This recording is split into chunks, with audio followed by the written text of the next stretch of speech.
Have you been hearing about the gig economy? You guys all know that I've been out here work camping in Texas as a gate guard. But in today's video, when I get off of work, I'm gonna go ahead and do a DoorDash experiment. Let's see how much you can make. For the day I break these chains, I'm bound for the life of the simple thing. I'm on my way to go ahead and do my DoorDash experiment this morning. So I'm supposed to start working at 7:30. I just got off doing my work camping job over here doing the gate guarding. I just got done with the 12-hour shift. I'm gonna try to work like 4 hours and then rush home, take a nap, get some sleep. I want to see if I can use DoorDash or any of these gig economy gigs things. You know, these gig economy jobs seem to have potential. We'll have to see, you know, how much potential, but I really like the DoorDash one because the DoorDash one, from my understanding, is you could, well, I know for a fact because I know somebody that's already done it, you can change cities. So you could actually potentially use it to help you travel and have a way to make some income as you're going along. You could potentially fund van life or RV living with it. And that is very intriguing. You know, if you get yourself a good nest egg going, I wouldn't count on it all the time and stuff. You know, I kind of made a little bit of a mistake with day labor.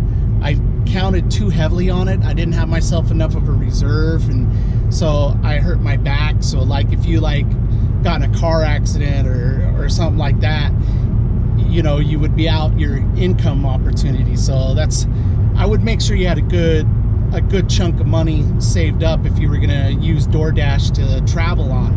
Again, these gig economy, there's multiple of them out there. I think I'm gonna be trying them out, each one, every one I can get hired onto. I've been told that the Postmates and the Grubhub actually make more than you make doing the DoorDash, but you have to stay in one city from what I understood, or at least for one city for a period of time. And it's kind of the same thing with Uber Eats, because I know Uber, because I looked into Uber, they said a minimum of 90 days in each city, and I don't want to be that long in one place, you know, for what I'm trying to do in my life. You know, I need to sit down with you guys, and this morning I need to talk to you about how I'm saving up and how the process is going for me getting back on the road, because I've been putting away that nest egg and I'm making some real headway, and so I'm going to be giving you an update on that. All right guys, so I officially got my little bag and card for DoorDash and scheduled for a shift today and tomorrow. So we're gonna see what kind of money I can make in a few hours in the morning. Stopped off to get some fuel so that I can determine exactly how much gas I used today. Give us a lot more accurate of basically the costs of doing this and then versus the amount of money I make. All right, we have a full tank of gas here and it's ready for me to start dashing. I'm gonna go ahead and push the button. Yeah.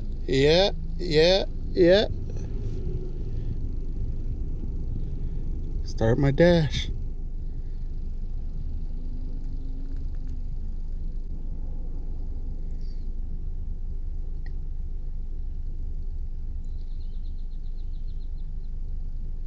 Okay, so it's telling me to head into Odessa. Just accepted my first delivery and it's going to be to Walmart, so I'm having to buzz over to Walmart now. Looks like we're 2 miles away, so about 5 minutes. I'm 6 minutes into the shift. Okay, so we got the Walmart stuff back here. 15 minutes into the shift. From the time of driving from my RV park to my first delivery made, 27 minutes. So this has been bad news. So I've only had one delivery in well, I guess it's 45 minutes, but I've been sitting here for 5 or 10 minutes waiting on a order. The Walmart thing actually went pretty well.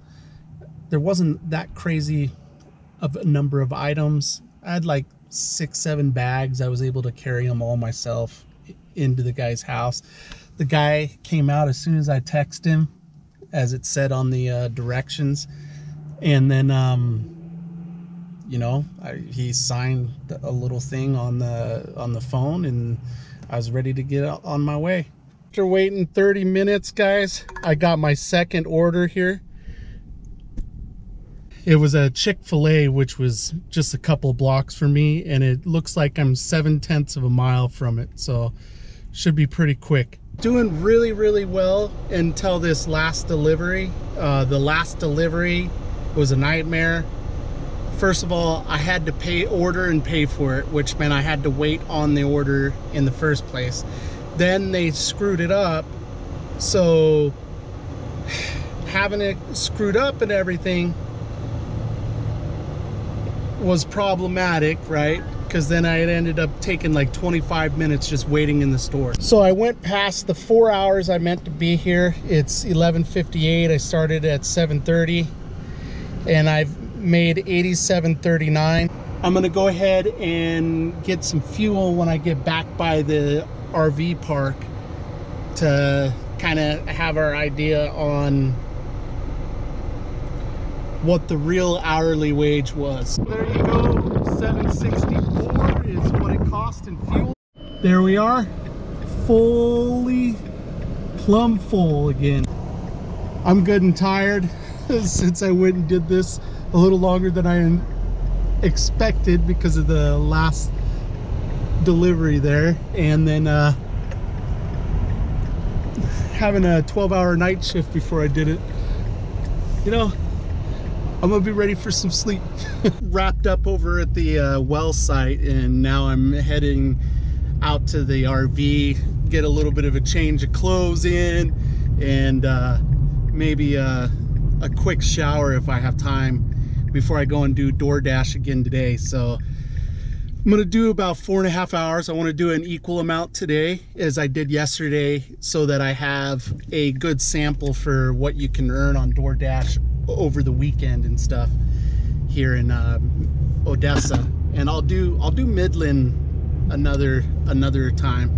All right, to stay consistent, we're right back at the same spot as yesterday, and I'm gonna shove some gas in here, top the whole tank off. All right, guys, so as you see there, we're all topped off. We're plumb full. Started at 0 today. I'm at the hot spot, and I'm at 7:22 a.m. I'm just waiting for my first dash. So I got my first dash here.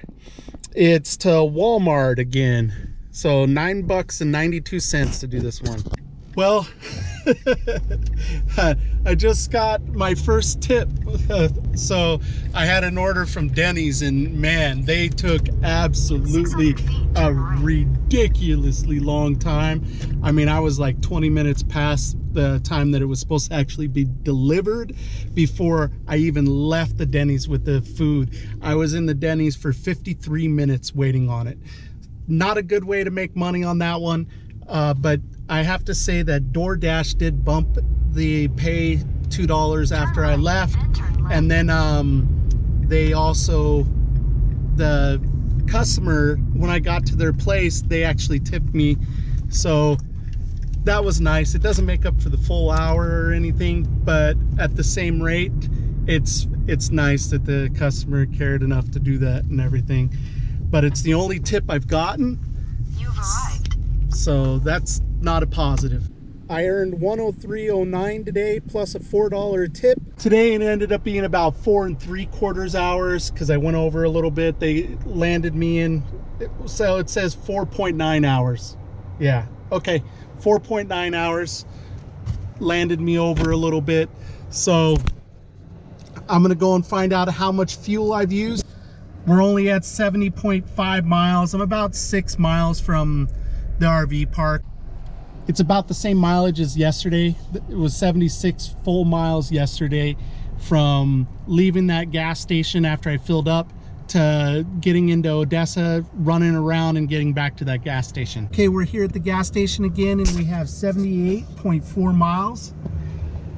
And I'm gonna go ahead and go pump the gas now. I don't know how it ended up being less fuel today, even though we went a couple extra miles. All it could be is I must have had more like solid driving at, you know, 40, 50, 60, 70 miles an hour than I did yesterday. I got to get up in 4 hours. Actually, less than 4 hours. At least I'm back at the RV though. Before I go ahead and show you how it went this last weekend from the experiment I was doing with DoorDash, I wanted to go ahead and update everybody on how things are progressing about us getting back on the road and doing some traveling, and really basically to get going on my trip. And it's starting to do better and better. So in last time I had updated on this, I had 3,500 towards the 15,000 I still need to save before I can leave. And in this video, now about a week later, I now have 4,200. So I was able to save $700 this last week, and I'm pretty happy about that. I'm hoping the DoorDash thing can make it so I'm going to be able to save $1,000 a week. And Carolina's plugging away. She's getting all her dental work done, going through all the expenses for her citizenship. Right now she's a green card holder, which that makes her what's called a resident alien. And resident aliens can't actually be outside of the United States for more than 179 days in any one calendar year. And if she's going to be able to go along with me, she has to have citizenship. And all she's waiting on now is for her interview, and then she'll do a test and be able to become a citizen. And then she's got some credit card debt to pay off. So that's what she's working on. I'm working on saving money up so that we can get back out there and be enjoying it. So I hope that you get something out of this DoorDash experiment. I'm going to be experimenting with all the gig economy stuff. Saturday, I drove 75.6 miles and I spent $7.64 on gasoline. Sunday, I drove 78.4 miles and I spent $7.07 on gas. If we go ahead and take the time to look up the 2019 IRS write-off for mileage, it's going to be 58 cents per mile. Now, that's supposed to take into account all the costs of operating a vehicle, fuel, tires, maintenance, depreciation, the whole nine. So I'm using that in my model to calculate total costs of doing business, delivering the food, to give me my hourly wage. I also see online a lot that folks are also using just a fuel cost model. So I went ahead and I used that as well to come up with a number for that. And after you drill out all the math, if you use the IRS mileage model, you're making, well, I made over the weekend $11.37 per hour. If you go ahead and use the fuel cost model, which people are doing a lot on these YouTube videos, I don't think it's the appropriate model, but if I use that, I would have made $19.37 an hour. So there's a big difference between those two.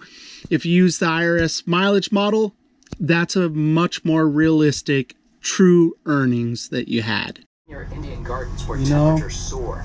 Its name may be bright. I can't hardly wait to get back on the road. I can't wait to see beautiful places again. It's been so long.